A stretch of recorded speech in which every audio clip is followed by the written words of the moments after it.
হোলির ঠিক আগে এই একাদশীর দিন যদি আপনি এই তিনটি কাজ করতে পারেন তাহলে আপনি যা চাইবেন তাই পাবেন। মনে রাখবেন এই একাদশীর নাম হচ্ছে আমলকি একাদশী, আর এই একাদশীটা পড়ছে 20 মার্চ। এই দিন যদি এই তিনটে কাজ করে নিতে পারেন তাহলে আপনার ভালোবাসা থেকে শুরু করে ব্যবসা যা চাইবেন তাই পাবেন।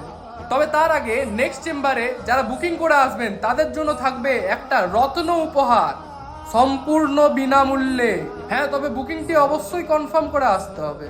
আপনারা হয়তো জানেন যে আমলকি গাছে মা লক্ষ্মীর বাস হয়ে থাকে।